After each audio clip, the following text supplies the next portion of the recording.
2023, a group of researchers formed the Truth Mafia, a collective determined to investigate conspiracies and occult mysteries that have been buried for centuries. With a passion for uncovering the truth, they delve into the darkest corners of history, pop culture, and ancient mysteries, seeking answers to questions that have plagued humanity for ages.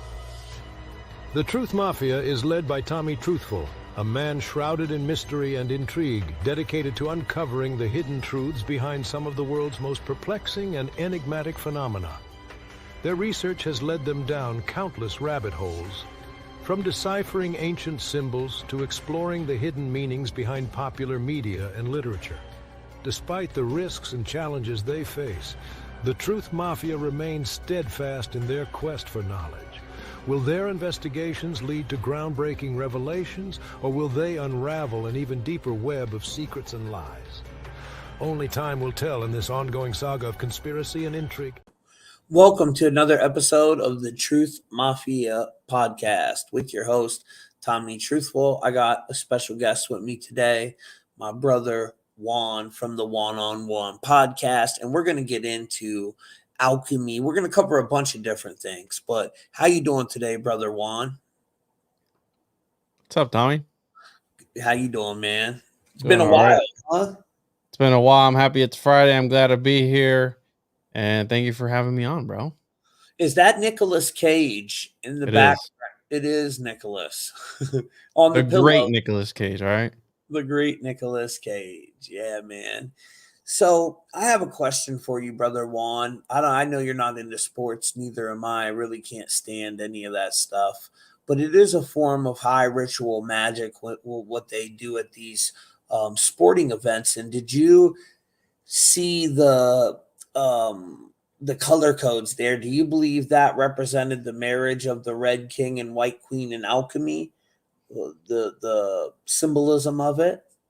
It could, except the genders are inverted. So maybe that's part of it too, the inversion of the of the roles, if you will. That's why we have a lot of, what they're doing to the kids nowadays in school and that whole ideology of things. So that could very well be a mockery of it. But if you were to ask any legitimate scholar on alchemy, they tell you that what these people are doing isn't alchemy. And the reason for that being because alchemy is the projection of materials into their purest form.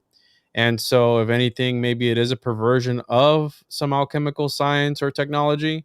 But that's if you were to ask, like, again, my whole interpretation of alchemy is a little bit tainted because I like the supernatural stuff and more of the lure aspect of it, and it's interdimensional. So, but yeah, it could very well be a representation of that, which the rebus is when you're nearing the magnum opus. So who knows what they're trying to what the next trick that they're going to pull out of their hat is.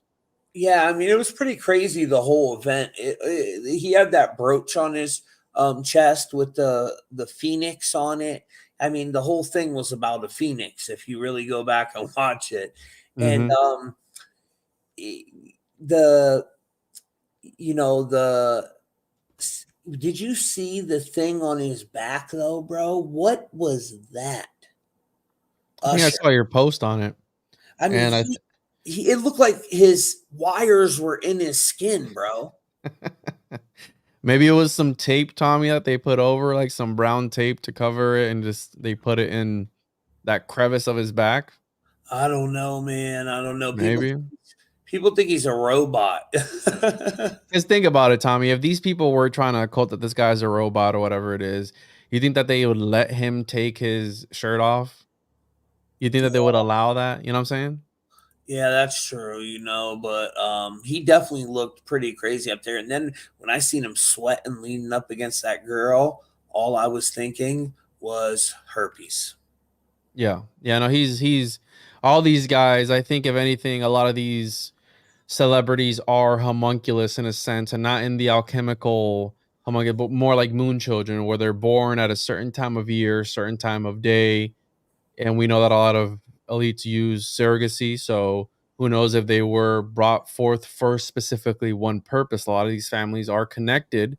And if anything, they are moon children / homunculus / whatever you want to label them as. Because I mean, they're the world's a stage, bro, and these people are at the forefront of it. These people are at the very front, and so they got to be charged in some way or another, in my opinion. That's my personal opinion from my hours and hours of research into these obscure topics. Yeah, that's fascinating. And guys, all of Juan's links are in the description. For anyone new here that doesn't know who Juan is, he's from the One on One podcast. And Juan, where could we get one of them make out alchemy great again hats though, dude? I need one of them. This is a one of one, bro. This is, you have to be in touch with the homunculus gods to be able to get one of these, and they give it to you. So you get one in the mail once you've achieved your homunculus. And people who want to learn about the homunculus and how to train their homunculus, if they have one, they can go to tjojp.com and get a homunculus owner's manual from there. And it's 33 pages from Paranoid American, jam packed full of homunculus lore on what to do with it, how to create one. And it is the first ever and only comic book on homunculi. Look at that. That one's cutting the grass there for her, so you can make whatever you want. I got that exact book right over here on my shelf. I actually created a little homunculus, and guys, that link is in the description. Check it out. I see. Wasn't he making a toy or something with you on it? That's not me, bro. That's. It looks like me. It's not me. Yeah, I'm like, oh shit. Paranoid American's always coming up with something. He's cool though. Yeah, he's crazy, bro. I created this little image with the That looks like Thomas right there, bro. Shout out to Thomas. Yeah. You see the little homunculus on the. Why were the homunculus always so little? Is there something to that? So they weren't always little. That's just the way that they were born, because they were a condensed version of a man. Homunculus means little man in Latin.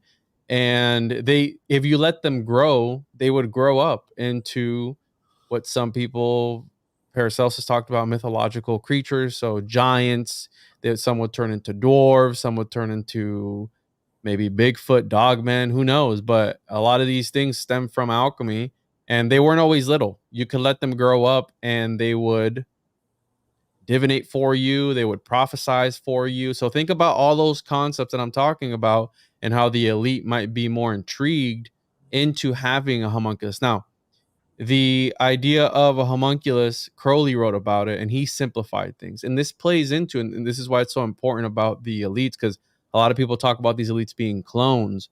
And maybe perhaps they're not clones and they are these moon children / homunculus, whatever, because this plays into MK Ultra as well, and mind control Oh and my programming.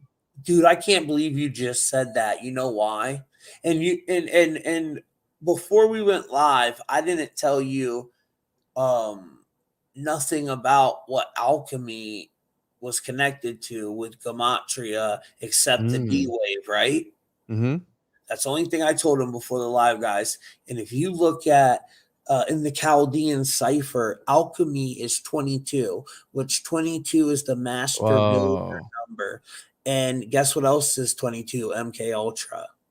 So if you read Fritz Springmeier's work, the book How to Create an Illuminati Mind Control, an Undetectable Illuminati Mind Control Slave, something like that, a really long title, you'll get what I'm trying to talk about. And again, it's very heinous, very dark, and this is something that some people have come forth with and talked about, survivors of these programs.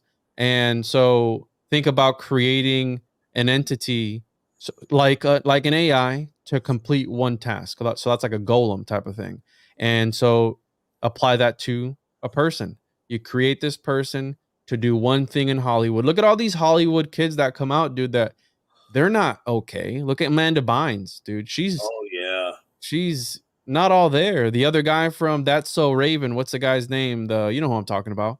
Oh, That guy. He's not all there. Or Shia LaBeouf. Shia LaBeouf is another one too, bro. He's kind of almost Up. normal, but not really. He's like, yeah, he's off, bro. He's Dude, something you weird remember when about he that was dude. putting the paper bag over his head and stuff and doing all that weird stuff? Yeah, he was crying all the time. Look at Kanye. Yeah, there's something wrong with them. And they always come back after they speak out. It seems like they always come back looking different. Yeah. I mean, I don't know what type of alchemy is going on behind those doors. Part of the So when you have an elemental or an entity or one of these spirits of either fallen angels or something, it our bodies are not supposed to experience that, right? And so your body goes through changes. And I mean, even Crowley wrote about this in his Moonchild book. If you read that, when they're invoking this entity in the fetus of the woman that's carrying the Moonchild, which they're all fighting over, she changes, bro. She like morphs into like something else, something really grotesque and ugly. And it's because they're invoking things that aren't supposed to be in people. And that's why when you see somebody who is, anyone can agree, even if you don't believe in any cosmology, because I mean, people who are atheists, they'll call possession like, oh, that's mental health. It's like, no, possession is a thing. Possession is a real thing. And we experience, there's people who are possessed all the time that you see. Like, I don't know about you, Tommy, but have you ever been around somebody who just has like this dark, demonic aura, like evil, like around them that you can feel it just like radiating off of them? Like, I've been Oh in yeah. situations like that too, where you can just feel the evilness of some people, and maybe it's not them that's there, it's something else that infiltrated their soul or something. That's why you have to be very careful with a lot of things that you are intaking. That includes watching superb owl rituals on a Sunday or something, at this huge rich, because you don't know what's going on in the background. Yeah, And you don't know what they're trying to attach to you, and you're welcoming that in your home. yeah, yeah. So it is very dangerous. Now with the D Wave and CERN, I think they're doing some. They're like ancient alchemy machines. That's what I truly believe. And just why they built CERN, where they built it on the Temple of Apollo on the ancient ley lines. CERN is 128 in Latin, and the first D Wave, the one that came out in 2011, was the 128 qubit. That was the one where Gordy Rose said that they were summoning them Lovecraftian old ones. Remember that? Yeah, yeah. I've done various episodes on technology and the occult, and it's interesting because a lot of these guys that are involved in the creation of technology, for example, Charles Babbage is the father of the modern day computer. He at one point tried to do like a blood pact to summon the devil, and he recited the Lord's Prayer backwards. I mean, he wrote about all this. He was trying to prove the existence of God. Leibniz, Gottfried Leibniz, which was obsessed with alchemy, the father of binary code, the ones and zeros that are on our computer. The I forgot the other lady's name, Ida. She called herself the high priestess of Babbage's computer, like the high priestess. She was like real mystical and all this craziness. And I think, bro, I'm gonna pull up my slides here, but I think that Charles Babbage, the father of the modern day computer, did succeed in summoning the devil when he tried. She came in the form of a woman, and I'll pull this up here in a little bit as we're talking. But the idea of John D. Edward Kelly using, again, circuit board like technology, scrying to talk to entities on the other side. And the D-Wave computer is an interesting one, because if you watch that guy talk, Geordie Rose, or Geordie Rose, however you want to Gordy say it, Rose, yeah. if you watch him talk, bro, that dude definitely, there's something to him that's just, because I was going to reach out for an interview and I was going to have him on, but I was like, I've said things about this guy. I'm like, this guy's demonically possessed. If he looks me up and sees me talking about him, how is he going to feel? Like that type of thing where it's like, well, you're talking trash about me. Why would I go on your show? So I ended up not reaching out, but I went down that whole rabbit hole of computers being some sort of, he calls his computer an altar to an alien god, bro. I mean, these are all things that they're talking about. And I'd be interested to see a schematic of these computers, because Fulcanelli in 1937, he appeared to Bergier and he revealed the secret of alchemy. And Fulcanelli said this: the secret of alchemy is this: there is a way of manipulating matter and energy so as to produce what modern scientists called a field of force. The field acts on the observer and puts him in a privileged position vis-a-vis the universe. From this position, he has access to realities which are ordinarily hidden from us by time and space, matter and energy. This is what we call the great work. So understand what he's talking about. He's talking about stepping outside of space and time and being able to manipulate the universe from the outside. They're trying to become God. And he also talked about these nuclear reactors. The OSS went looking for Fulcanelli for some years because he talked about the Manhattan Project 5 years before it was even a thing. And they were like, wait a minute, how does this guy know about nuclear power if that's top secret? No one's done it. So who is this guy? And Fulcanelli said, listen, the alchemists were tapping into this for thousands of years. You know, they were messing around with this sort of energy for thousands of years. And it could very well be that they were, Tommy.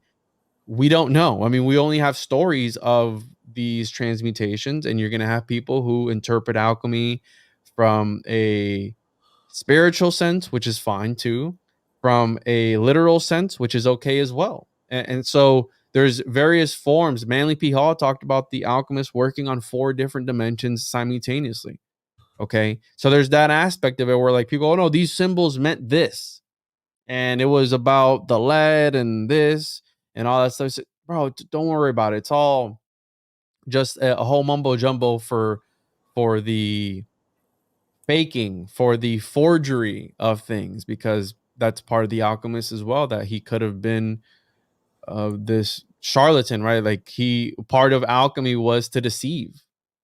What you know, they had to say whatever. What do they say, that not everything that shines is gold? Is that the right saying? Yeah, I think so. So the I thing believe. was with alchemists, they would fake these transmutations. They would fake the making of some would put a little bit of gold already in there, and then when they would pour it out, look, I made gold. Sometimes it was the changing of the color from of the same material into another, so it resembled gold. So that's part of alchemy as well, the forgery and the fakery, if you will, the deep fakes of the Renaissance era, if you will. These guys were trying to prove that they could actually turn lead into gold, which some people said that they did, some people said that they didn't. But if you did, Tommy, you would disappear out of this reality. So how convenient, right? When you got the work done, you would disappear. Like, wait, what? It's like, well, nobody knows because all the guys that did it disappeared out into another dimension. They never came back. So how convenient is that, bro? It's like, I want to ask him. You can't. Why not? He's not here anymore. Wow. Like, you see how there's like this mystery behind it. Like, wow, it could be real. How it can't be real, you know, like and I think that's the mystery that really draws people in, where the homunculus is a possibility, bro. It's a real possibility. We know that they're growing animals in false matrices. We know that they're doing that. We know that they came out with and if they're putting this out on the news, bro, they've been doing it for years. Oh yeah. Okay. They've been doing it for a very long time, and they're just testing the waters, just a tip, if you will, to see how people are going to take it. And it's like, bro, I think the rabbit hole goes so deep, but a homunculus, maybe they were able to reproduce maybe once or twice. Tommy, think about it. Maybe once or twice they were able to reproduce the conditions to grow an entity in a vessel, in a tube or something. And I mean, they came out the other day with the news article, entity created in lab without a father or a mother. Like, what? So what do you mean? Please tell me what you mean. You know, like, please explain, bro. Elaborate a little bit. But of course they don't. You know, it dies after 14 days. I'm sure it does. I'm sure that some of those things that they've grown are probably in the White House right now. You know what I'm saying? They're probably running the country right now. Right. Yeah, they didn't die after 14 days. Now, I did a video on the computers too, bro. And I found so much in my research, Juan. Like, what do they call um a multitasking computer operating system that works Daemon? Yep. yep, Yep. which Yep. is like a demon. And Mhm. its job is to work tirelessly in the background. That just sounds crazy. Then you have the Legion. There's this there's many different legions, computer programs, computers named Legion. Mhm. So, I found all kinds of different things with it, but that was what that demon said when I think Jesus might have been talking to him, and the demon said, "My name is Legion." When Jesus put the demons in the pigs, remember that? Yeah, yeah. I mean, and then they jump off the cliff. Yeah, yeah, yeah. Yeah, that Mhm. whole thing. So, like, dude, there's something going on here with these. It's probably some type of fallen angelic technology that we're on. I mean, a computer is pretty much a black mirror, right? Well, alchemy comes from the Nephilim, so that would make a lot of sense that it would be some fallen angel technology. I'm gonna share my screen here real quick, bro, so you can Hey, see no doubt. the the writings of Ada Lovelace talking to Charles Babbage, the father of the modern day computer. And so here he's writing about when he loved ghost stories, and here he's talking about, this is from his book, one of his books. I forgot the name of it. Let me see if I can find it here. So his book that he wrote in 1864, Passages from the Life of a Philosopher, and this is one of the first Babbage machines, I believe they called it. I forgot What what they is called it. that machine for? So it was an analog machine, and I believed it was used to like punch time clocks. So it's like this super sophisticated thing just to do a simple mathematical equations. Is that So kind of a version of a computer back in them days, though? yeah, yeah. So this is analog. This is an electronic, and then obviously you have the electronic components that come in later. But this is him here. I then placed myself in the center of the circle and either said or read the Lord's Prayer backwards.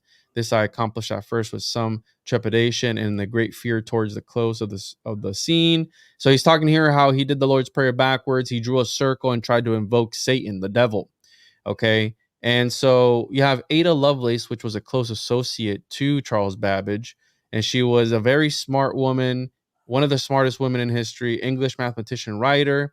And she called herself a metaphysician to begin. She also they wrote letters to each other a whole bunch of times. So you can read all these letters, you can find them online. So Babbage wrote to Ada expressing his admiration for her and famously describing her as enchantress of number. I Oh, believe myself to possess a most singular combination. And this is her combination of qualities exactly fitted to make me preeminently a discoverer of hidden realities of nature. Okay, so remember what I said. This dude tried to invoke the devil in, what year was it? I forgot the year exactly, but when he was a little boy. Okay, he tried to summon the devil. Now he has this woman that he was associated later on in life telling him, I believe myself to possess a most singular combination of qualities, right? To discover the hidden realities of nature. Hmm. Ada described herself to her mother as serving as the high priestess of Babbage's engine. Interesting words. And right here, bro, this is it. In 1843, July, this is the letter from her. July 1843, she begins the letter with, I am working very hard for you, like the devil, in fact. And then she puts, which perhaps I am. So, bro, what are the chances? Because he wrote this book, she died in 1852. He wrote this book in 1864. She couldn't have possibly known about him writing about summoning the devil. Okay.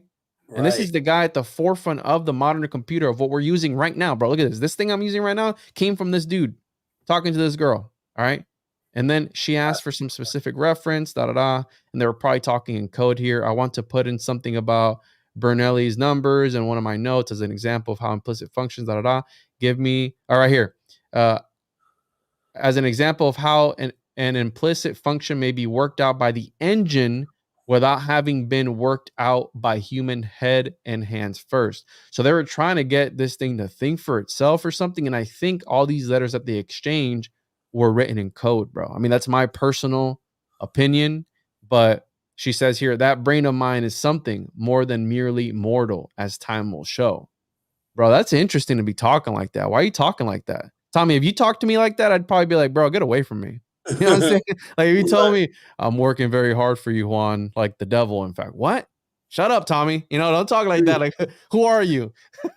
Yeah, what is really going on there, you know? That's bizarre, dude. It's but their whole thing with these computers, Juan, you did a really good video the other day about, and I wrote a blog to it. I don't know if you got to see it. You No, I because didn't. you wrote a or you did a video called the Avatar Project. Yeah, yeah. And Avatar, the 2045 initiative. yeah, dude, and I've been talking about this forever. So like I've talked to Donut about it before, so he knew about it. Um, I wrote this blog to your pod. Here's your post on I it. learned that from a listener who called into the show, or he actually texted me. And if people want to text me, they can, I prefer they call in and I play the messages later on. But 407-476-4606, call in, leave a message. And somebody had texted me and they're like, hey, bro, you should check this out. This is really crazy. Because that was the first time I'd ever heard about that, Tommy. It's Well, crazy, bro. you know what's interesting that I seen your I seen the thumbnail you picked, and I'm like, man, I wonder why Juan put this here in the shadow people together. I'm like, I wonder if he knows about that peer-reviewed studied paper where they're talking about the human to brain cloud interface where they can jump into another person's body as a shadow. Whoa. Whoa. That's wild, bro. Yeah, bro. So I wrote this whole article about it and you know, what you guys were talking about, but that one, the one that I'm talking about, here I'll show you. That's wild, bro. That's Yeah, crazy. and it's a real peer review right here. The human brain cloud interface enables you to inhabit another person's body as a shadow. I did this on January 31st. And look, bro, where's the link? Let me show you because this is a peer review paper. This ain't no conspiracy site. This is on freaking the National Library of Medicine. Wow. And think about it, bro. So this is part of alchemy too, and this is a function of the homunculus because some people believe that the homunculus served as a vessel for consciousness or a soul or an entity, even a demonic entity at that. So some people believe that homunculi were actually artificial demons. And part of this lore too includes the use of the homunculus for the alchemist to transfer his consciousness to continue living. So you have this again, it's almost like a shadow like aspect because a watcher, if you think about a watcher, it's like a shadow.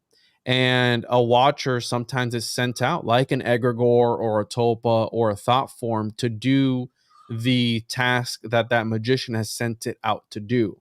And the reason I put the shadow people was because I had somebody else call in with a shadow person encounter that they had. And I recently came out and was talking about how I've been seeing shadows in my peripheral. And I said that on Oh, an episode, and people started emailing me and calling in and telling me stories that they're experiencing the same thing. Turns out that the speed of light is slowing down. So think about this. If right, if this is a simulation, Tommy, and if realities are overlaid one on top of another, if the speed of I- light is decaying, wouldn't it make sense that we're perceiving these entities or these things on the other side just a little bit, just enough to where, oh, you saw that shadow or whatever it was like, okay, well, again, there's studies on the speed of light slowing down and decaying. So it makes sense that these things are more perceivable because we've always been taught like, oh, the speed of light's too quick.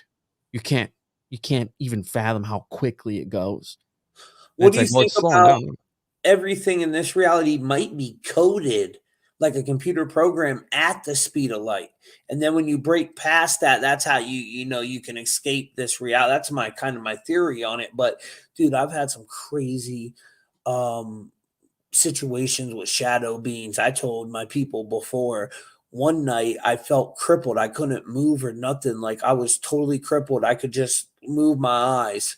And there was two of them things in my room, dude. And I could see them clear as day. They wanted to touch your butt, Tommy. I They don't know what they they wanted to love touch, butt bro, stuff. but I was freaked out, man. It definitely freaked me out. What do you think they are? I think, dude, I mean, there could be a I've had sleep paralysis many times. I haven't had it in a while, bro. Like I had a sleep paralysis for the longest time, probably like a year almost every night. And but here's the thing, I had sleep paralysis, but I didn't have like the shadow people in the corner or the hag on your chest. Like I never experienced that. What I did experience was a feeling of dread, anxiety. So when I would wake up and I couldn't move and you're trying to, trying to Yeah, break that's out of the it, idea. I didn't have a witch on my chest or nothing either, but I did see some shadowy figure out of the corner of my eye. you're trying to flip your head forward and you can't. And like it's like your head is like locked back. And when you're finally able to break out of it, again, I never saw anything in the corner of my eye, but I did feel like anxiety, like something was gonna come for me if I didn't break out of it and begin to move, bro. I don't know what it is. Like I said, I've never, Tommy, I'm a skeptic, bro. So by me coming out and saying this sort of stuff, that's like I'm really putting myself on the line because I've never seen Bigfoot, I've never seen Dogman, I've never seen a homunculus, I've never seen any of that stuff. And if I have had a paranormal experience, I don't know that I've had it. Like that, you know what I'm saying? Like I've never experienced. You have people who freaking see aliens all the time. Like, oh, I saw one right now. Look at one right now. It's like, that's not me. I'm a skeptic, bro. So all this stuff that I talk about, I mean, I want to believe, bro. I mean, I have a freaking alien right next to me. Okay. I have a freaking extraterrestrial right next to me right now, but I don't know what they are. I think maybe, Tommy, I believe, the more, if you want to believe the biblical end times, I think that even, bro, all right, let's not even talk biblical. Paracelsus talked about this in the 16th century. He wrote commentaries on the end times, and he said that when you would start to see supernatural things such as giants or these different types of cryptids, like entities like dogmen or Bigfoot, that are elementals that are coming from inside the ground out, that was an indication that an empire was going to fall. If you look at how times are now, again, I don't want to fearmonger, but it's tense right now. There's a lot of tension going on internationally. We know that they recently, I think they bombed Iraq or something like that. I'm like, and I'm thinking to myself, bro, I'm like, why would they do that? Are they destroying giants, bro? Because we talk about like the giant of Kandahar and all these different lures over there. So I'm like, bro, maybe something's coming out the ground and they want to suppress it. I don't know, dude. I mean, I really don't, because when our country invades another country because they said that they retaliated, we can't.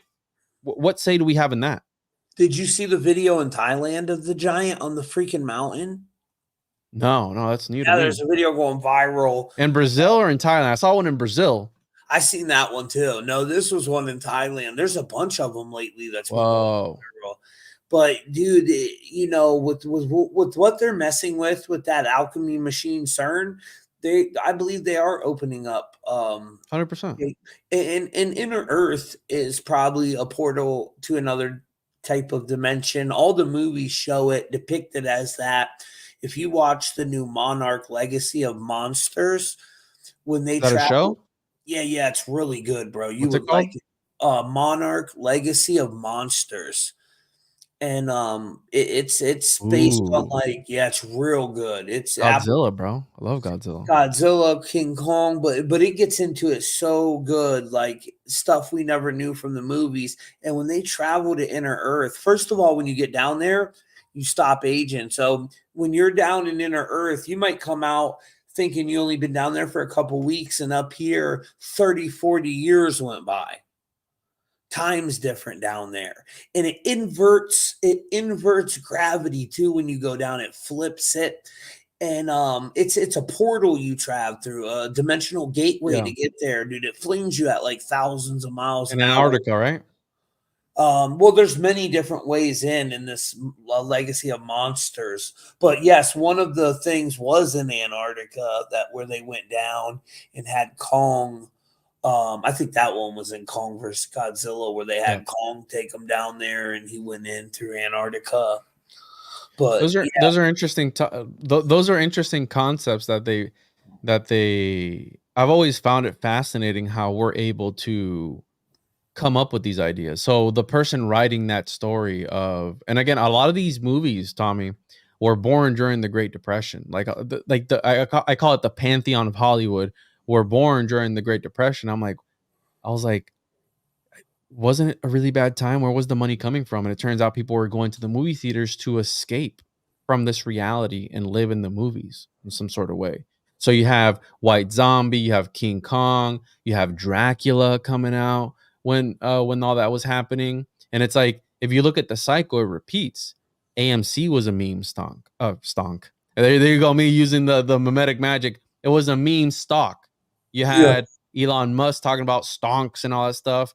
GameStop was a meme as well. So I think they use mimetic magic, mimetic occultism to create culture. So think about it. If you inject a meme, and I'm not talking about an internet meme, that's something else, but a piece of information is the smallest form. A meme is the smallest form of information, and that starts to spread almost like a contagion, and it creates culture.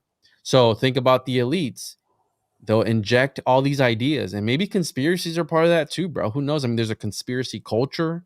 If you really look at that, how we were talking about at the beginning Oh before we yeah, started they've recording, definitely infiltrated our movement, and half 100%. these conspiracies out here are totally controlled by governments. 100%. So think about that. I mean, they're injecting, and they probably see society as a sort of organism, and that plays into crowd psychology, bro, where there is this contagion or this, and even Gustave Le Bon, who was a scholar, was like, listen, there's something metaphysical that I cannot explain. And he called it a contagion that weaves its way in and out of the crowd and kind of sort of takes over them, and the crowd becomes an entity, an organism, and the organism is as smart as the dumbest person in it. So again, the lowest IQ of that group is the IQ of the group. So think about that. When people gather together and they start doing things that they wouldn't otherwise do, because there are in that environment, in that group, it brings forth this primal animalistic characteristics of people that they wouldn't otherwise do by themselves, bro, because they're in that group, they're in that bubble in some sort of weird way. So even psychology, dude, has these weird metaphysical spiritual, almost, these aspects. And I mean, these are people who are a lot smarter than me writing about this, and I'm just reading it and digesting it the best way I can and trying to talk about it on shows like this. I think it's important that we talk about these things, because I don't know about you, Tommy, but I'd rather know my enemy than not. I'd Oh, rather have some upper hand versus just being asleep. But hundred- sometimes being asleep is nice too, not having to worry about any of this. yeah, but I'd rather know myself. And they say there's this thing in psychology like group think. When you Mhm. get a whole group of people and say they're out protesting, right? And nobody's acting up, nobody breaks nothing, everybody's peaceful. But once one person breaks a window, it just everyone starts bugging out, and that's part of it. We see them doing that a lot too. They'll send in one of their little agents to go in and break. You'll find out that it was a cop that they send in there to break a window out, like with the whole George Floyd Government would riots. never do that, bro. Come on, Oh dude. Come on, yeah, Tommy. dude, they were setting out pallets full of bricks for people. I don't believe you, dude. The government is here to take care of us, and they're good people, okay? Oh So, yeah, they're great, man. I'll tell you what, they my really do. bad. Oh, you didn't? Did you need that? Yeah, I was just flipping through my tabs. Oh my bad. No, you're good. So, yeah, no, dude, I think that, what am I doing? Hold on. My thing's bugging out. All right.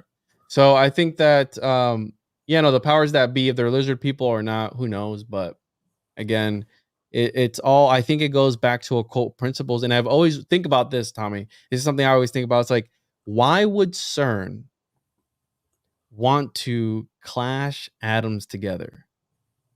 Like, think about that, dude. Think about what could you possibly get? And I mean, obviously they explain it to you like, no, we're trying to look for the God particle, because that'll prove that there's other dimensions. Depending on how much the Higgs boson weighs in our dimension, if we get one that weighs something else, we know we've tapped into another realm. It's like, sounds like to me, in my opinion, these are modern day towers of Babel. And I don't know about you, Tommy, but if you read that story, it doesn't end well for the people who are building the Tower of Babel. Okay, it doesn't Right. end well at all. It backfires on them. And I mean, there's various scholars who have talked about the concept of the Tower of Babel maybe not being an actual tower, but being a Stargate. Yeah, Because that's what I think it was. think 100%. about it, dude. Like, if I'm with if you. if if it was a Stargate, that would make sense why God was like, "Yo, if these people come together, it's like, make a tower. That's fine. I mean, we have just let them build a tower." It's like, they're gonna never get to me. It's like, no, it probably was a portal to another realm, and I think that's what these people are trying to do with these computers or these black cubes, because they look like, you had the picture pulled up. They look like huge black cubes, bro. I mean, Yep. he legitimately, he calls it an altar to an alien god, and they want to get in contact with these things on the other side, whether it's fallen angel technology. And think about this, bro. So let's say that they are using alchemy, which alchemy stems from the Nephilim. Okay, alchemy was given to the daughters of men when that whole thing happened. They were inserting themselves, and they're like, all right, well, in exchange for this, then I'm going to give you this knowledge. But think about this, Tommy. If the Nephilim knew that they were going to get wiped out by God, part of alchemy is the creation of a homunculus, right?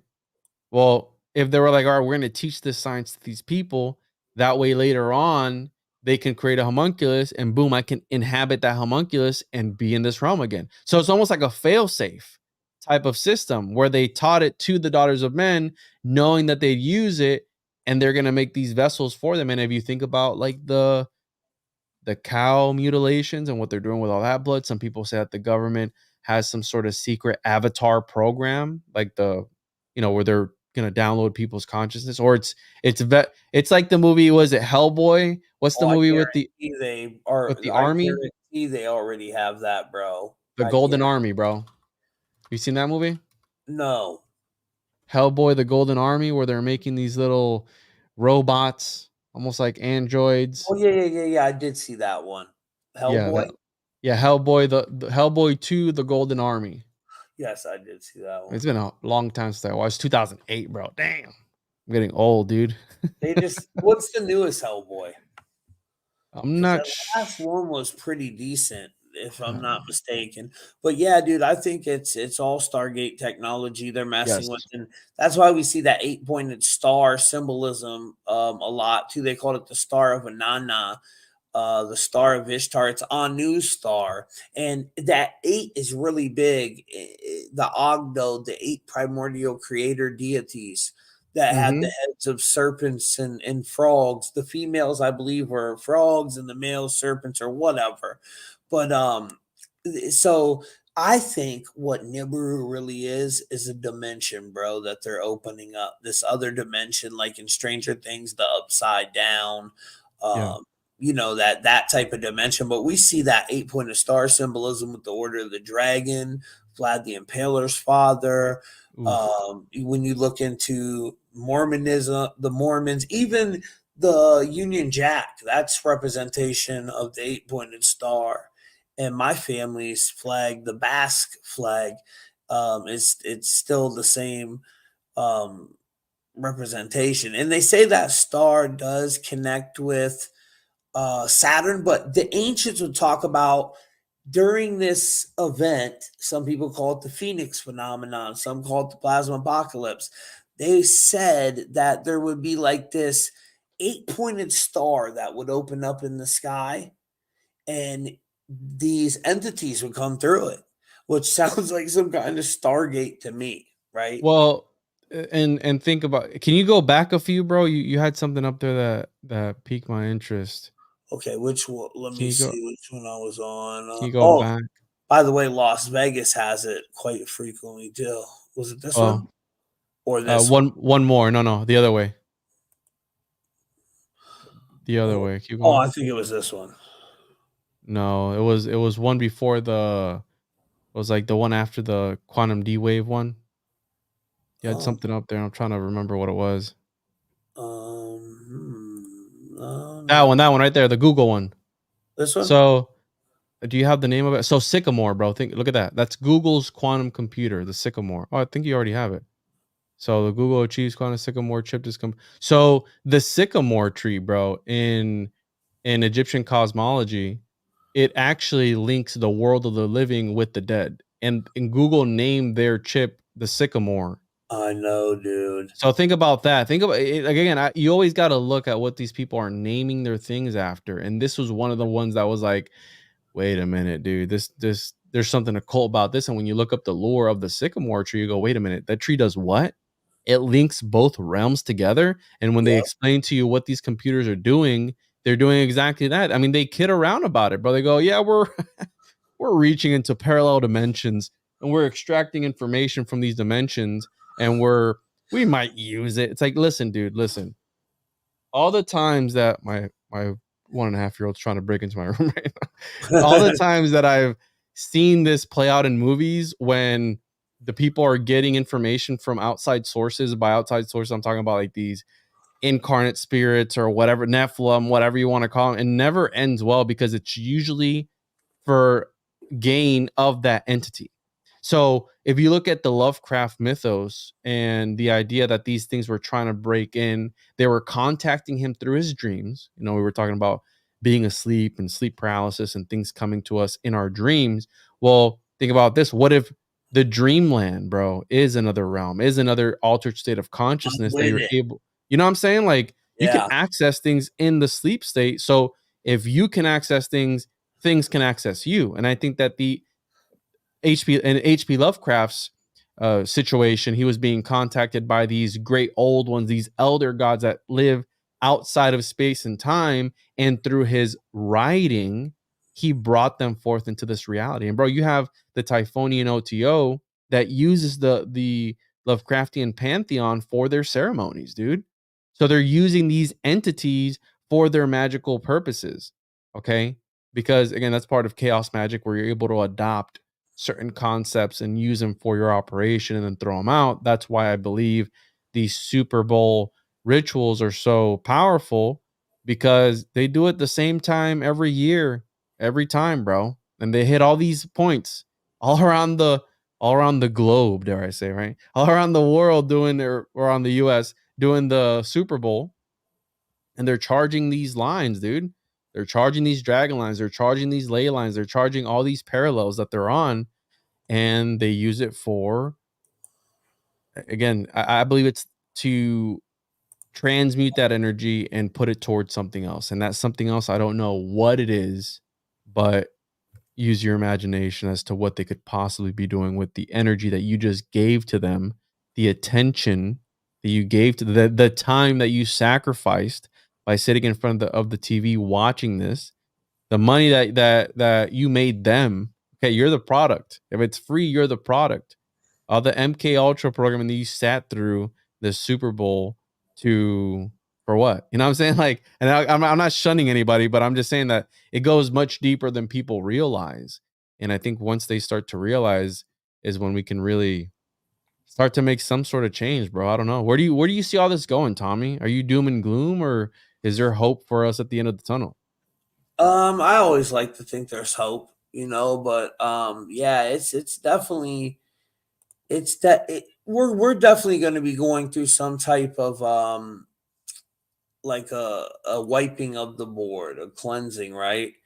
And it just has to happen, bro, because look at everything they've done to this planet. Just as if you're looking at it from like a living organism, it's got to rid itself of the majority of the people on here to survive. So I think we're getting ready to go through some major shift. I honestly, my opinion is the government's already underground. I think but I'm not scared of it either, though, bro. Like it is what it is. You know what I mean? Mm-hmm. Mm-hmm. I definitely Yeah. always think there's hope though, and they could change the world right now if they wanted to. But the problem is you don't get enough people that want to do that. Yeah, I don't That's think there's going to be a majority of people who will play along. You're always going to have those people who are always going to play along, but then you're going to have a lot of people pushing back. So, and maybe, dude, if they are immortal alchemists or whatever, and they are reincarnating over and over again, and who knows, maybe they can play the long game, Tommy, and maybe they can wait it out, because that's something that maybe we don't have access to, is this ability to be able to wait it out. Because I don't know about you, but I'm not making homunculus trying to put my consciousness into them to try and live forever. You know what I'm saying? I think right. that I think that these people, like, you can't tell me that King Charles is a real person, dude. I don't care what anybody says. Pull that guy's fingers up, dude. Can we see his hands? Show me your hands. He's got freaking sausage finger. He got sausage hands, bro. It's my strong hand. You ever seen Scary Movie, bro? Grab my Yeah. strong hand. He's got the And little. where do you think he's at right now? Because we were just talking about him allegedly getting cancer, right? Mm-hmm. Mm-hmm. So what do you think's really going on with him? They're taking him in for a new model, Throwing him in his new body. Because here's my theory, dude. I think Queen Elizabeth, I don't think they die like we do. I think they put her consciousness in that child, baby Lilibet. That was even the Queen's nickname, Lilibet. Then this baby comes. What? Yeah, that was What her was her name, nickname? Lilibet. Yeah, it's a Lilibet? crazy. Yeah, that's that baby's name, Lilibet. Elizabeth. So wait, Queen Yeah, Elizabeth. look up the new royal baby, little baby Lilibet. That was the kid was named after Queen Elizabeth's nickname, from what I understand. Bro, that's dark. And if you think about it, yeah, I mean, this could.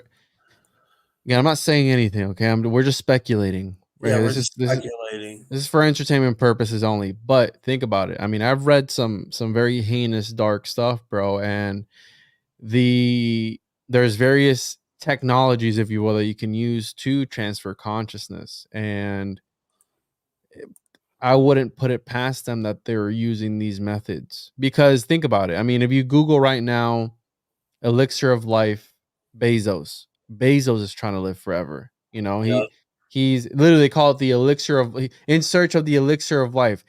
We've always been. I'm in Florida, so we were always brought forth with the story of Ponce de Leon, where he was looking for the fountain of youth. What? Yeah, the fountain of youth. What does it do? Well, you can live forever. It's like, damn, that's crazy. Like he was really looking for that. Yeah, it's in Florida. That's Mhm. wow. You know what I'm saying? Like all these stories that we grew up with of immortality and wanting to live forever. Vampires. I know you mentioned vampires earlier with I think the Gematria adds up or something Oh yeah, with yeah. 30 cipher. the 30 cipher. So think about that. And vampires are sort of parasitic in nature.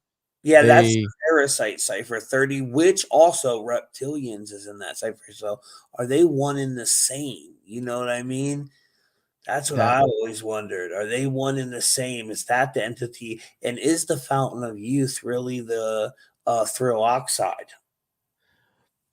I mean, blood is a powerful thing. Okay. So, and there's a reason why we see it all throughout history being used. In my opinion, it's a form of technology. So I'd have to agree with you on that. And in my opinion, Tommy, in regards to that, what you said, I think that there are the people who enjoy the real thing from real people, and then Right. there's the homunc crew that wants to make synthetic versions and consume that. And if you think about that, if you think about was it True Blood Yeah, where there was they one of them vampire movies where they did that. That same thing. you know what I'm saying, like the synthetic version, like no, you need the real thing from the real people. And I Yeah, I because want to say it oh, made them weaker when they drunk the synthetic blood, and there then you when they go. drunk the real, but it was very taboo to drink the real blood. And So then think there's about that. Think about that. Think about that obscure topic, like that obscure concept that's been it's maybe not like the main plot of movies, but if you really think about it, it's a struggle between two factions. And if we apply the thing that you said to it, it's like that would make a lot of sense where you got the werewolves versus the vampires. And I think, dude, that a lot of these movies, a lot of these things that were presented in Hollywood's pantheon was to occult these things that we're talking about because right they speak in symbols, so you have Van Helsing, werewolves versus vampires, or zombies or whatever it is, and like they're talking to each other, they're not talking to us, they're talking to each other when they put these things out. Because think about all the movies, bro, that Disney puts out that flop. right. What are you doing? You know what I'm saying? Are you laundering? Like what are you trying to, like, are you trying to send a message? What's going on? And I've always wondered about that too, about like why would they burn so much money like that? Or maybe that's an offering too. I mean, there's a concept that I was introduced to by my friend Exertus where he talked about I think they call them devil bucks in Thailand or something, where people burn this sigil money, and Oh it's supposed to be an offering for the the sigils of the entities are on the other side. So they put the sigils of the entity and then they burn the money, and that entity is supposed to give them something in return for burning that money. So think about what a wow. production is. There is casting, there's characters that are created specifically for that purpose. And when a movie's over, bro, a movie is like the the top of the line ritual, if you really think about it. It's like they're invoking characters into people. These people, and you have people who talk about method acting and all this great, where they become the person. Right. You know what I'm saying? Like they They're the best become. actors, though. The Are ones they? that Or are do they that. possessed? Are they possessed? Right. You know what I'm And saying? then Like I kind of hijacked your words, cinemagician, because it it explains them. wasn't mine, bro. So you can use it. But yeah, that explains them so good what they're doing, with these movies, bro. It's definitely a form of magic, I 100%. believe. And You know who it used is, that? huh? You know who used the word cinemagicians? Oh, Kenneth Anger.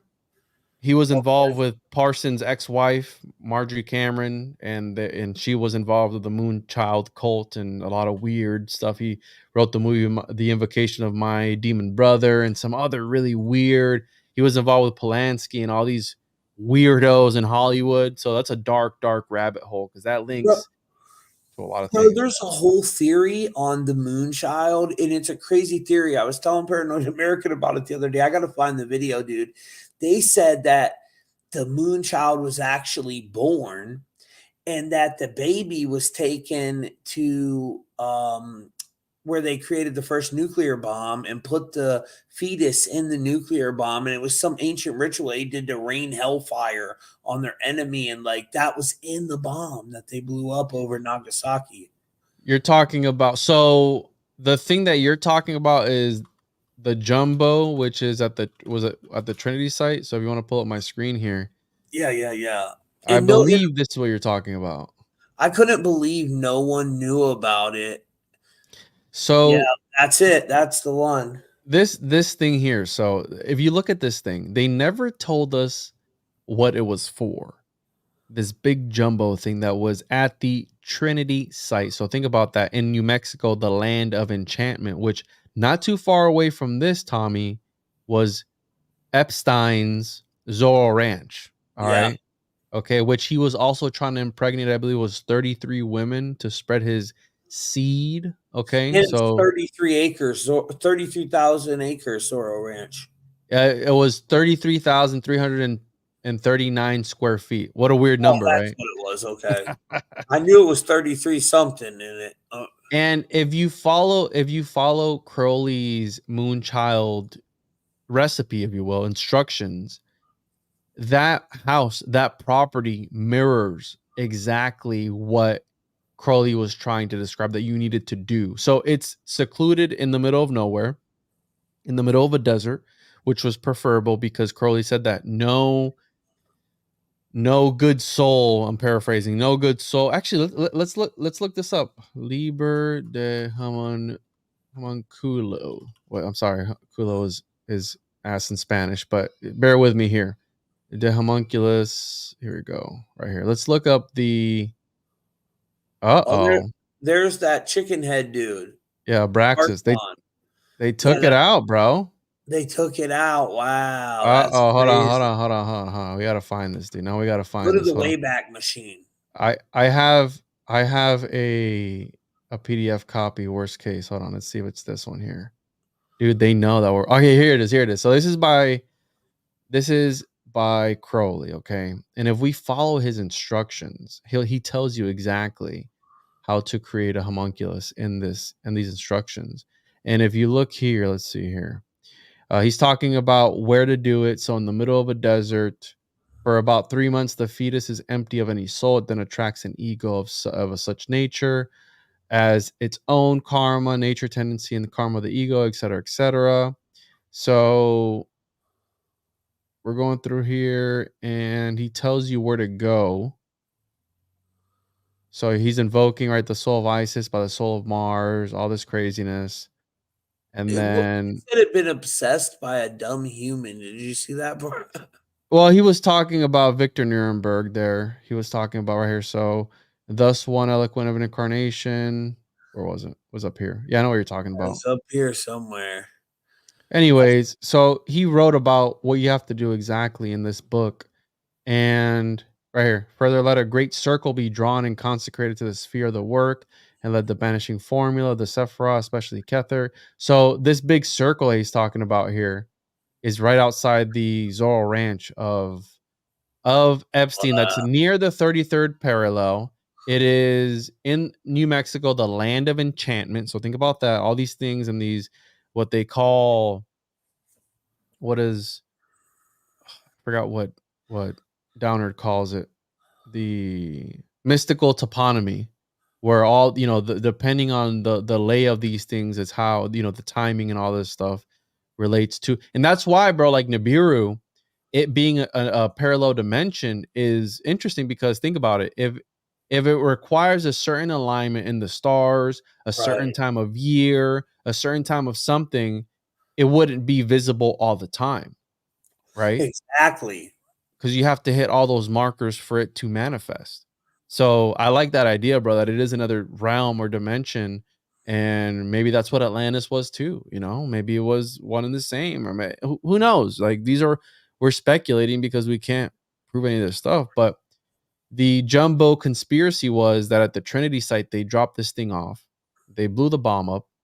And what they were trying to do, allegedly, nobody knows what was in here, but the conspiracy goes that they put in this fetus in here, and they were Yeah. trying to radioactively make a homunculus. Now, what's interesting about this is that, according to Kenneth Grant's work, look at this picture. It's 133, I think. Is it? Yeah. Yeah. Yeah. That's what it said. 133. So, according to Kenneth Grant's work, he talked about how the atomic bombs actually opened up a rift in space and time, because I believe it was near this time was when Roswell was a thing, which was along the 33rd parallel as well.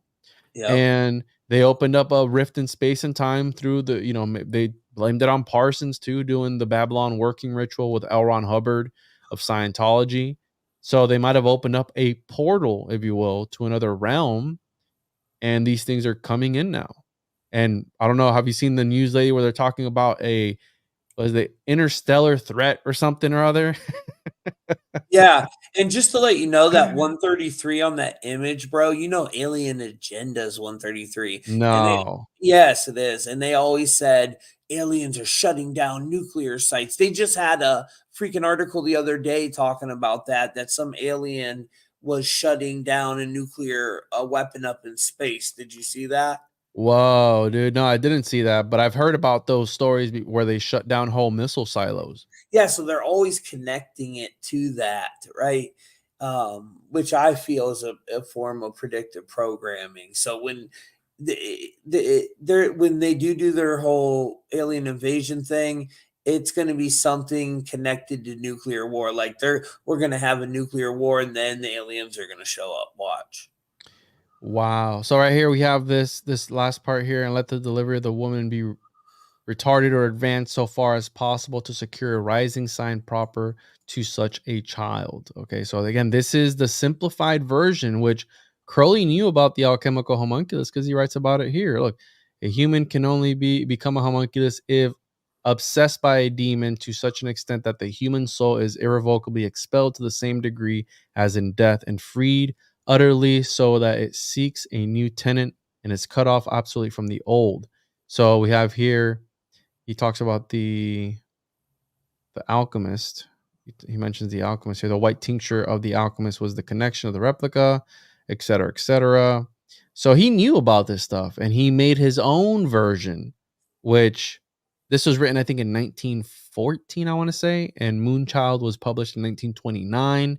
Moonchild allegedly was what inspired Jack Parson to do his Babylon working. So Parsons took Crowley's formula, tweaked it, made it his own, and then he did his Babylon working ritual, which was he believed that he was saving the universe from destruction. Crowley He died 116 days after that, too, bro. Did he really? Yeah, which is 9/11 upside down. And Ogdode is 116, which is them 8 primordial creator gods. So Have it's very interesting. have I shown you the Crowley connection at CERN, bro? No, what's that all about? Before you show me that, let me show you this real quick. So there's this giant blood star that goes over America up to Canada, and it's like where the Oklahoma City bombing was, Waco, Fort Hood, DC Sniper, and right smack dab in the middle where the Wisconsin shooting massacre was. They got this is where the twin eclipses makes the X over the New Madrid fault line, and we got a hadron collider there, bro. We Ooh. got a particle accelerator. So it's very fascinating. The twin eclipses, we got it coming up on April 8th, and that's when we're supposed to see this demon comet. But that's why I think we're catching these twin suns, because it's the merging of them two realities, man. And Yeah, dude. we're only seeing it at times. It's going to bleed in more and more. But no, what's up with Caroli and CERN? I got to hear this. Here, I'll send you the clip. I did a video and I put it in the private chat so you can play it. But I found some interesting, because you mentioned the dying of Crowley, 116 days. Well, I found some interesting connections at CERN that lead to. Well, can you pull the clip up? Did you get the Yeah. message? Let me share my screen. Hold on. I'm So tired. pull that up. I did that video a little bit ago, and it relates to what we've been talking about today. So it's a short clip. I think it's like 8 minutes or something like that. So I dug deeper into this Michael Crowley Millings guy, and I believe that these occultists achieve immortality by having their names remembered. We know Shout out to Donut, bro. He's 666, the wickedest man in the world, right? He's the wickedest man ever. He's one of the, bro. Wicked Smart. He's one of the more Oh wow, what's going on? notorious occultists ever. And then he died in 1947, right? The year before Roswell and everything, 1948, and everything started popping off. And this guy, Michael Crowley Milling, Damn, bro. 47, added another Crowley into his name. Now, it's interesting because I go, okay, maybe what if he was possessed by Crowley, right? I'd go as far to say that. And also I'd go as far to say that, right, Crowley wasn't done. His business wasn't done. Crowley, another avid user of Enochian magic, right? He had gotten possessed by Choronzon through the use of Enochian magic. Jack Parsons used Enochian magic. Again, it's a very powerful, the Golden Dawn uses Enochian magic. It's a very powerful magical system. Now, this guy worked his way up the ranks of CERN, and he is best known as the person who helped invent the world's first computer touchscreens. Now, it's really interesting because everyone always talks about their phones being these black scrying mirrors. Well, John Dee used a black scrying mirror to tap into other dimensions, right? We use our black scrying mirrors, our phones, to tap into other portals through the internet, right? That was invented at CERN. Now, you got to read between the lines a little bit when it comes to. Oh, that's so annoying. Why do they keep doing these? You know what I can do? Here, watch this. Where are we at? I'm trying to find it on my. Oh well, no, watch this. I'm going to teach the people something new. So you go right here where it says YouTube. Watch this. I'll just rip the video and then play it right in my thing. I'll download that video. Boop. That's how you do it, guys. Right there. So we're going to download it. If it tries to go to another screen, don't do that. Go out of it and hit it again. There it goes. There it's downloading. But it'll download quick. You got a good connection too. It took freaking a few seconds. It's so fast. I'm plugged right into the Ethernet too. That's what I'm saying. I know it's not my connection. They're messing with me. Yeah. So to give some background, that guy here, I'm gonna added a Crowley to his name the same year that Crowley died in 1947. He added another Crowley to his name. Why would you do that? That's so bizarre. This isn't just some regular Joe Schmo guy. No, he worked his way up, and I go further in there, and I link it to the earliest deck of tarot in history. Into this Michael. Oops. Okay, go ahead. Finish what you're saying, and then I'll get to that part. No, go ahead. Yeah, I'm gonna say everything now. So, all right, yeah, we were about a minute in, so let's put it right where we were. Getting wicked smart today with some YouTube tricks from Tommy. Yeah, and that's how you rip a video, guys. He had gotten possessed by Choronzon through the use of Enochian magic. Jack Parsons used Enochian magic. Again, it's a very powerful. The Golden Dawn uses Enochian magic. It's a very powerful magical system. Now, This guy worked his way up the ranks of CERN, and he is best known as the person who helped invent the world's first computer touchscreens. Now, it's really interesting because everyone always talks about their phones being these black scrying mirrors. Well, John Dee used a black scrying mirror to tap into other dimensions, right? We use our black scrying mirrors, our phones, to tap into other portals through the internet, through, right? That was invented at CERN. Now, you got to read between the lines a little bit when it comes to these guys. And this has always stood out to me because there's nothing on this guy, like nothing. But his hobby was the refurbishment of this 1931 Alfa Romeo car, which he sold on his 21st birthday for £2 million. Okay. Damn. Now, when I started digging deeper on this, the Alfa Romeo, Alfa Romeo logo is a And Juan, real quick, that logo, bro, is the same logo that's on that vampire movie Originals on their family crest. I swear, bro. So it's got really interesting symbolism. Now we have Eden. Bro, no. So check this out. Check it out. So it looks like he's being eaten, right? But according to the source, he's being birthed out. So check it out. The cross of St. George, which obviously was used during the Crusades. And then this thing here, which is a serpent. Now, some people say he's eating the guy. Some other people say he's regurgitating him outwards as a form of rebirth, right? Almost like, is he birthing the Antichrist kind of story? Is he throwing him back up? And so, right, my mind just is connected to Crowley, right? The great beast.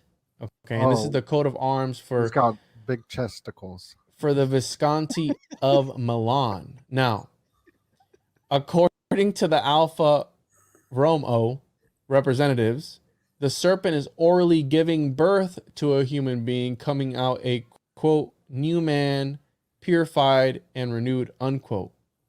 Okay, really interesting. But, and there's other lore to it, right? The 5th century slaughter by Oberto, squire of Angera. So you have this beast symbolism. You have the crown. Sometimes it has a crown, sometimes it doesn't. But again, back to this great beast, 666. I did an episode with William Ramsey. But this is the coat of arms for the family Visconti of Milan, because Alfa Romeo was established in Milan. But I dug a little bit deeper. I said, okay, that's really weird, right? What a weird sign to have on your car.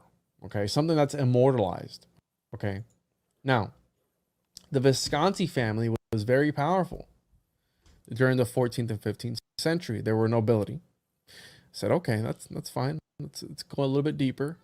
Now, this is outside of the, right? So the depiction of the Bisione swallowing a child. So now it went from giving birth to it to now it's swallowing the child. And this is in Milan, Italy. So the house of Visconti, the Archbishop's Palace in Piazza Duomo in Milan.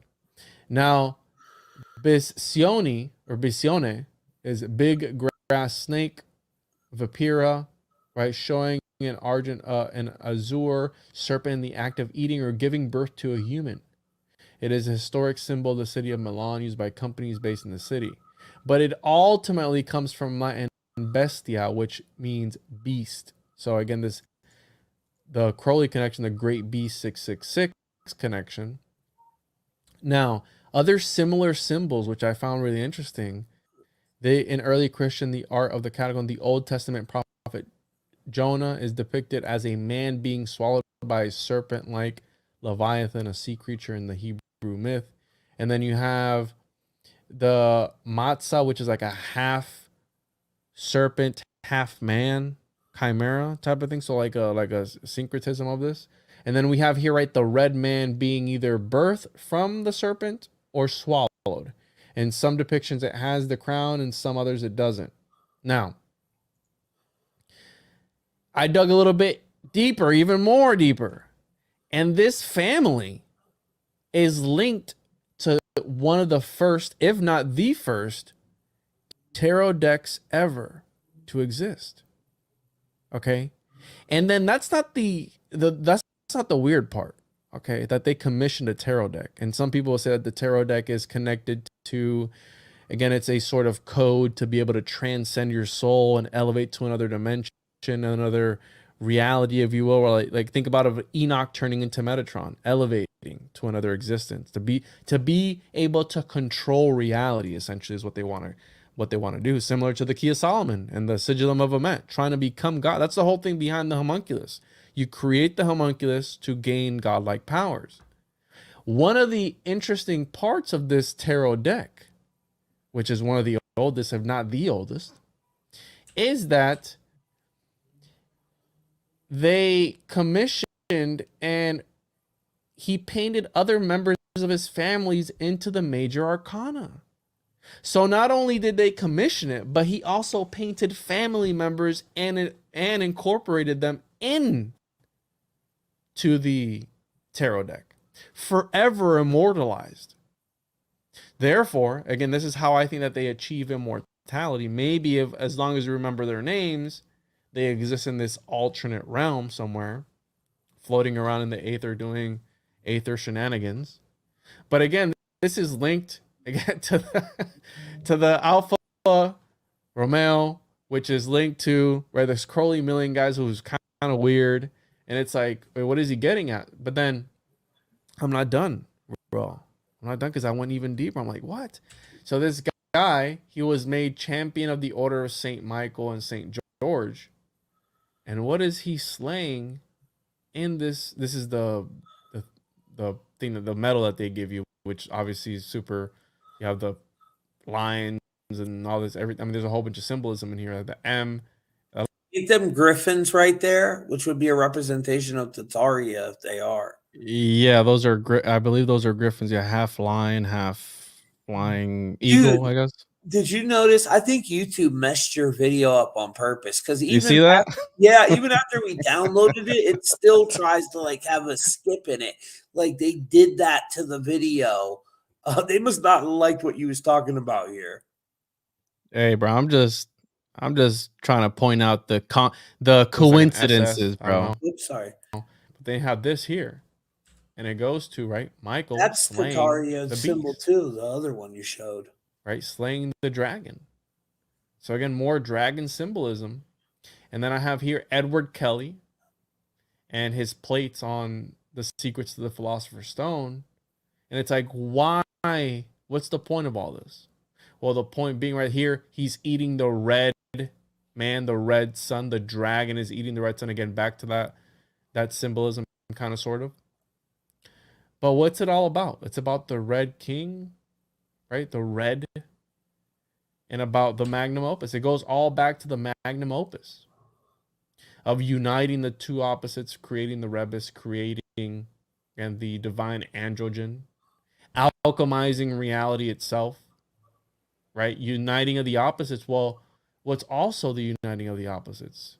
And it's tied to that flag that we saw at the beginning. Well, the Knights Templar with Baphomet. Oof. wow, I make some crazy videos, bro. Yeah, that's fascinating right there. Well, speaking of families, like, yeah, that family crest was definitely on that. Let me share one more thing with you, bro. That was really interesting regarding that tarot deck. And okay. I learned this from my friend Mario from Symbolic Studies, where that tarot deck, the devil card is missing. And I was kidding around, like, oh, I wonder who they modeled the devil after. Was probably his mother-in-law or something, right? Ha ha ha ha. Turns out that some people believe that the devil card was taken and is used in ceremonial settings. Almost, some people believe that it's worshipped or used as a talisman in magical ceremonies. So they've never been able to find the devil card. So there's one missing card of that tarot deck, and it's a devil card. And some people think that it was stolen to be used as a sort of talisman or something, bro. So it's super, super interesting that I was able to connect all that. I'm like, there's got to be a way where, in my opinion, these magicians were trying to bring forth these entities into reality. Well, who's at the forefront of that? And I'd say CERN is at the forefront of that. If Yeah. anyone was going to open up any portals, it'd be CERN before anybody else, in my opinion. Yeah, I'm definitely with you there. I hope I don't get in trouble by YouTube for playing your video, but I have your No, I'm permission. not. Yeah, I'm not going to strike it. Yeah. That I don't know if I just didn't know if they do it automatically or something. Like, I'll get a notification, but I won't. I'm not going oh, to do anything with it. yeah. Well, I want to show you this before we wrap up today because I found this fascinating, dude. I went down a crazy rabbit hole on deer antlers. No, I'm not joking, dude. This deer antler stuff is nuts, bro. So I was watching True Detective, right? The new season came out, season 4, and I'm like, okay, I got to go back and watch season 1 because I don't know what's going on here. Season 4 would start Oh, out I've with, seen that show pop up for me, and I told my wife, I'm like, does this sound good to you? And oh, it is good. It is. yeah, Start with season 1, man, and every season's different. Total different actors. Every season is completely different. But in season 1, they find like the first episode, they find this girl in the woods with these antlers on, and she has this swirl on her back, which is that pedo sign, right? And then you start finding connections with the antlers in like every scene. And the antler symbolism goes back to the Rothschilds, but it all ties back to this Jewish family, bro, and their tribe. And remember, guys, last time we looked at this, I didn't have this part updated. I found this recently. And this was the son of Jacob, which is what this tribe is. And these are just different families oof. that are from that Jewish tribe. That's the name of the tribe right there. I didn't even want to try to butcher it. Neftali, but I mean that sounds like Nef. No, I'm not gonna say it, but Right, right.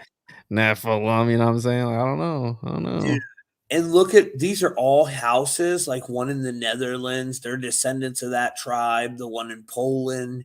So on that movie that went viral, The Last of Us, we had the deer Mm-hmm. symbolism, Rebel Moon, the deer symbolism, and it all comes back to this bloodline, guys. So I figured that out. And yeah, if you read this blog, it's fascinating. Even in season 4, they just found these spirals again, which season 1 and 4 have nothing to do with each other. But there's the spirals again. And right before they found the spirals, there's deer antlers above them. Right. So I'm like, what is going on here with all this spiral deer antler stuff? And so I started keeping track of every movie that I was seeing the antlers in. It's in that new Saltburn movie, which is pretty good too, Juan. It was in Rebel Moon. The robot had the antlers Oh, on. that's right. I did see that. Yeah, there's like all this antler stuff going on, and it's all connected to sex magic, dude. And it ties down to Sir Nunos too. You know, the god of the Mm-hmm. witches, which is ironically full circle who CERN was named after, the Celtic god of the underworld, Sir Nunos. Yeah, yeah. I've But seen that. yeah, that's Is fascinating. he tied to labyrinths by any chance? Yes, He is? yeah, Sir Nunos, yeah. Because labyrinths are an interesting concept because some people say it's a sort of saw a comment that said the Lord of the Sacred Dance or something, and that kind of plays into the labyrinth, where the labyrinth is these steps that you're supposed to follow. A lot of these cathedrals have labyrinths in them. You have the story of Daedalus, I believe it was, with the labyrinth There was a and the labyrinth Minotaur. in this movie too, dude. Saltburn. That's where he killed the dude that he was allegedly in love with. They were having a party for him. This dude was crazy, man. He was like from a poor community, and then he gets into this family through this guy. That was his boyfriend. But they were like crazy rich, dude. Like one of the most richest families in the Mhm. world, like trillionaire style rich. And at the end of it, he's running through the house butt naked like that Tom Cruise movie, and he killed them all strategically. Like, it's so nuts how he takes him out, and he's sitting on the bed talking to the mom as he's pulling her breathing tube out, killing her, and Whoa. he's like, "You guys just let me right in." And I mean, dude, it's nuts. It's very dark. I think you should definitely check it out. You would probably do a great job at breaking that down. But yeah, when he kills his boyfriend, he decides to kill him because his boyfriend found out that he's not who he's saying he was, and he was like, "Dude, you got to go home. You can't stay here no more. You're on some weird shit." And he killed him that night. That was in the labyrinth. It was this giant labyrinth maze behind their house. Well, the labyrinth is important because it's related to, again, perhaps other realms, talismans. I mean, it's a whole rabbit hole too when it comes to the labyrinths, and it's all related, in my opinion, to the occult too. And there's a reason why because there's a difference between a maze and a labyrinth, Oh yeah. right? So, and again, I haven't done the research on it, but I've done. It's come up in my findings, the labyrinth and how it's What's the connected to. difference between the maze and the labyrinth? I Honestly, think I don't. it's the same thing. Here, maze versus labyrinth. Let's look it up here to. Bi- So a bi- labyrinth. Go ahead. I was just going to ask if you've seen Maria Abramovich's new. Um, she got this garlic immune What? drops. You want to buy some? Nah, I'm alright, bro. This is a new story too, dude. It's not that old. January 18th, she's coming out with $125 garlic immune. Yeah, I would never buy them. Like, what is in there? You know, No, very yeah. interesting. So a labyrinth has a single through route with twists and turns, but without branches. A maze is a confusing pathway that has many branches, choices of path, and dead ends. A labyrinth is not designed to be difficult to navigate. It may be long, but there is only one path. So a labyrinth is more to enter an altered state of consciousness, if you will. If you think about like ceremony and ritual, making sure that you're following the correct steps, right? It's almost like you need to do some sort of geomancy or aligning things a certain type of way to open up the portal, if you will, right? So think about CERN, the way it's laid out, and it needs to be. And it's interesting because CERN has one of the largest arrays of magnets, right? Yep. And World's biggest magnets. Yep. in the creation of homunculi, you need magnets, and it's interesting because the magnet is the stone of choice of the magician. So think about that. Just let that simmer for a little bit. The stone of choice for the magician is the magnet. And it's written in ninth century grimoires, instructions on how to do magical operations, that you need a magnet to create a homunculus. I'm just saying, Tommy. I don't know, dude. This a lot of you have an episode talking about this. What number? Talking about what? The Crowley connection or what? What was you asking about, sweetheart? And he could probably let you know what number it is. And yeah, it's fascinating, dude. All this stuff fascinates me. I love to learn about it. There's definitely something going on. I think the veil is thinning. There's people are seeing more spirits and stuff now. And I would like to go out to one of them ranches, Juan, Stardust Ranch or No, Skinwalker Ranch, no. see what's going on out there, dude. I probably wouldn't make it. I'm scared to death of that kind of stuff. Me too, bro. I got invited to go hunt dogmen recently up in Tennessee, and I was like, I'm not about that life, bro. No, no. So yeah. Joel's out there hunting Bigfoot, ain't he? Shout out to Joel. Yeah, shout out to Joy. I was with him in Tennessee a couple not this past weekend, the weekend before, and we were out there and Tony Merkel was like, "Let's go hunt dogmen now." I'm like, it was like 10:30 and I was like, I'm all Tony right, bro. Merkel's got a big thing going on from Bigfoot. Now, Yeah. what's his view on it? Does he think they're the Nephilim? He thinks that they're interdimensional. I don't know if he would call it part of the Nephilim, but I think they're interdimensional too. Maybe that's why they can't find them. that's what I think too. And if you follow the Nephilim lore, the Genesis story, when they were done with the daughters of men, they also entered themselves into the animals. So that's how Yep. you get minotaurs, harpies, all these other craziness. And also there's stories of alchemists creating these entities And the creation of these entities using alchemy, which is magic, which is art, the royal work, the royal art, right? So therefore, these things have some magic in them because they come from this process. If that makes any sense, that's why the homunculi are sacrificed, and there's various things done with it, with various body parts of it, because it is magical. So think about that. Why sometimes they sacrifice some of these celebrities in the world stage. They were magic to begin with. They were magical in some sense because of the way that they were created.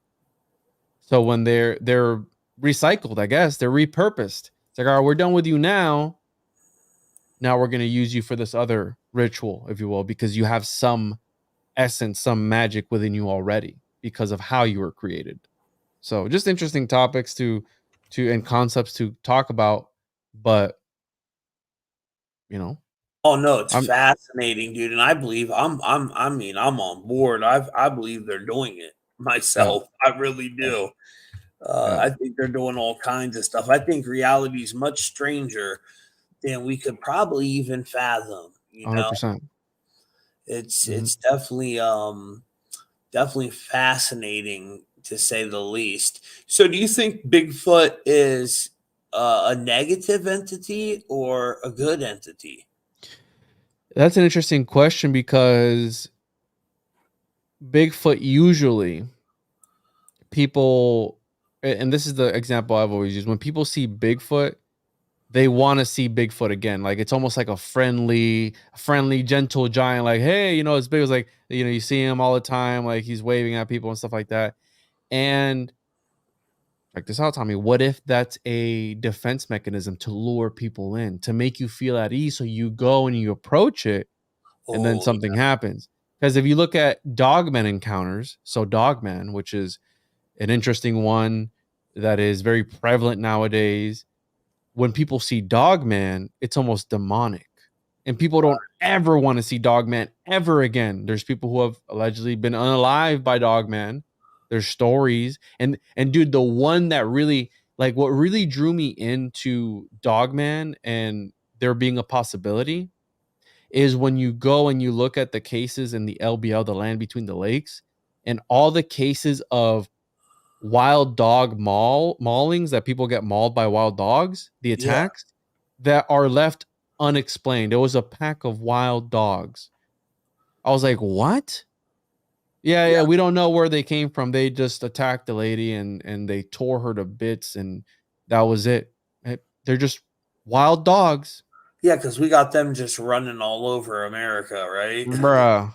I'm like, so when I started to go down that rabbit hole, I was like, oh, there's actually something. Because, bro, I'm a skeptic. I've told you before.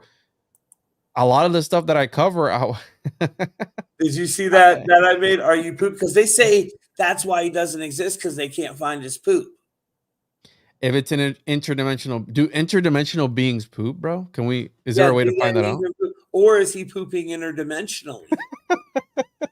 You know what I'm saying? Who Yeah, knows? like in Rick and Morty when he goes to the other dimension for his toilet. Like, what if it's like that, where he goes into this other realm, this other crazy dimension, this faraway planet or some crazy? Have you seen that episode where he goes to poop in his, Yeah. and then he finds out somebody's pooping there, and he like tracks him down this crazy But if he wormhole or was something? interdimensional, his scat would probably disappear. Yeah, dude. Maybe that's magical too. Who knows? Maybe it's But magical that Bigfoot scat. that's what made me a believer, dude. The unexplained maulings that were happening and attacks that were happening to people, and they never figured it out. It's like, yeah, no, to smithereens, and what, those wild dogs again, Tommy. They're at it again, bro. It's like, Yeah, from all the stuff I've seen. it's so bizarre. And then you have like the Native Americans, the Indians, they would talk about these places out west where these they would talk about pterodactyls showing up out there and all kinds of different giant animals like just coming out of a portal. There was like a lake out Yeah. there. I forget what the name of it was, but I guess all these type of animals showed up there. Well, somebody's saying here the land between the lakes are very close to the New Madrid fault line. So I'm wondering if that's some sort of like opening to how. Oh, this is interesting. That's my boy Zach. Shout out There's a to new Zach. fault line there. Ooh, bro, what if these things are coming from the earth? I mean, the stories of the indigenous people is that they come from inside Inner. the earth, Yep. You have the bro. Hopi with the ant people. They taught them all that knowledge. There's like there's so many different stories with Native Americans talking. There's a lot of them that talk about a serpent race from Yeah, inner. yeah, dude. This is really again. It's how you're saying, bro. The missing 411 is an interesting concept, and I think how you said. I think that the truth is stranger than fiction, and I think reality is there's much more to reality than meets the eye, and they want you to just it's all fake, Tommy. It's all fake and gay. The paranormal doesn't exist. Don't worry about it. So I don't know, but I'm here to talk about it. I'm here to present interesting concepts, and I let the people do what they want with the information. There you go, right there. Devil dogs. Yeah, that's Jay Dreams. Shout out to Jay. Shout out to Jay, bro. Devil dogs, He gets into Fantazoid. all the plasma apocalypse stuff. He has a Yeah, I've seen that. yeah, Fantazoid. he's got a channel on there. Which Jay, I told you to watch that new damn, what is the name? Oh, Oh, he's Halo. got a video on this. Halo 2 has some really cool. Yeah, he gets into like the giants, the petrified giants, the petrified forest. I could put you guys in contact with each other if you ever want to interview with him. Yeah, that'd be dope. Yeah, I'd be interested into this devil dog stuff. This is interesting. Yeah, he's got some really fascinating information. But yeah, dude, I love talking about this kind of stuff. That's why I was excited when you said you was gonna come on and stuff. I got a big interview coming up with this dude named Rat Dick. Oh, you got to look him up, bro. What? Yeah, his name is Rat Dick. He's a comedian out in LA. And his whole crew is like, they're crazy, man. I don't know what type of shit they're on, but his house is so nasty, bro. They got The roaches. rat dick Ralph? Yes, Rat Dick Ralph, that's his name. He smoked a roach out of his refrigerator. Like he just does some weird stuff. But I told him I'd interview him. His homeboy's really big though. The um other comedian dude, he's like friends with a lot of famous people and stuff.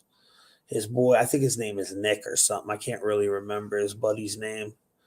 But they're funny. I mean, even Ralph's funny. He just does some bizarre. Dude, he bed bombed his house and for the roaches, bro. And he's standing in there smoking, taking dab hits with the bed bug Oh, going. I'm bro, that's like, bro, you just disgusting, dude. took 10 years off your life doing Yeah. Hey, who knows? Maybe that's the way to hack the reality, bro. Like you have to dab a roach and that. you like phase out of existence. Obviously he didn't, but again, I mean, Yeah. it's all that weird stuff, bro. It's all that weird stuff that they're into. His name's Rat Dick Robert. He calls his girl Rat Pussy Pam. Oh man. And Yeah, he's no. always trying, and he has some OnlyFans videos where he lets his homeboys, Yikes. experience rat. Who would listen? I would never want to experience any female named Rat JJ Bam. Yeah, no, dude. This is heinous, bro. It is But heinous, dude. Like if you go to his Instagram is so addicting though. When you start to watch it, Juan, you can't. It's like one of them things you can't turn away from. yeah, it's one of those things where it's so bad you just can't look away. Yeah. Ain't it? Ain't it heinous though? And then when he smokes the roach, he throws up on his dishes. I'm like, oh Yikes. my god, this And is when is that? When are you gonna have this guy on? This guy sounds like a real scholar, bro. it ain't supposed to be a scholar interview. It's just gonna be it's gonna be a rumble. I ain't bringing him on YouTube. Yeah, yeah.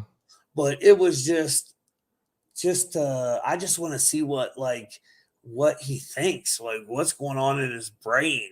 I gotta know because I found him on accident he was smoking a roach out of a refrigerator, and it just came across my timeline, and I'm like, okay, What are you watching that's coming up on your thing, bro? So I started watching all of his videos, and then I was like, well, he's kind of funny though, for real. Some of the stupid stuff he does. Mm-hmm. I could tell it's kind of a bit though. You know what I'm saying? Yeah. He's doing a bit. So I just want to find out if that's what it all is. It's just all a bit for him trying to blow up as a comedian. Like, these people will do anything to get famous now. I mean, I wouldn't do anything to get famous. It just depends, but yeah, some people I'm do not make it. smoking real roaches. I'm not making a deal with the devil. I'm not smoking a roach. I'm not doing none of that, bro. So Oh, if that's what it takes. I think Rat Dick would make a deal with the devil. I'll ask him. I bet you he would. I'll make sure to tune into that one. He has a Baphomet star on his hand, so. But Yeah. you know, the LA people, they're all weird. Yeah. Bunch of weirdos. Shout out to people in LA. Yeah, shout out to people in LA. There's some good people in LA, but there's a lot of weird ones. Yeah. Well, it sounds like fun, bro. I'll make sure to tune into that one and check it out once you. Yeah, but that's really all I got for today. What do you got coming up? You got anything you want to plug? And all Juan's links, guys, are down in the description. And as he's plugging there's so the video. Homunculus Owner's Manual, tjojp.com. You can go on there and find my comic book. Also, chosenjuan.com. My issue 2 of my comic book series is coming out. And the Chosen Juan series, we go through different conspiracies. And it's like a interdimensional Rick and Morty inspired type of thing where we poke fun at some of these conspiracies and some of these concepts and crazy interdimensional story. So if you want to support that, the Kickstarter is chosenjuan.com, and that'll be launching very soon. And yeah, I got a Patreon for those interested, patreon.com/the Juan on Juan podcast. It's all in the description. I got your Patreon down. I just went on your YouTube and copied every link you have on there. There's a bunch of them. And then I ran it through my AI and made it put HTTPs on it, because you don't have HTTPs on any of them. So yeah, every one of Juan's links are down there, including his link tree, which has all the links on it again. But they're all in the description, guys. And before I go, make sure you go over, get your personal decode over on truthfultv.com. We do decodes. We cover your Gematria, your life path number, your destiny card. And we just decode whether you are a first player character or one of these NPCs. And another interesting thing about alchemy, when I decoded it earlier and showed you guys, it had that 22 connection, which is first player character. FPC is in there, which is an abbreviation for first player character. FPCS equals 22, matching alchemy. Just a little FYI. And thank you, Juan. I really appreciate you coming on, brother. And just to let you know, I'm super proud of you, how good you've been blowing up, man. And it's awesome to watch. I don't know if I'm blowing up, bro, but I'm trying my best. Thank you for having me on, dude. This is a lot of fun. Yep. Thank you, brother. We're out, guys.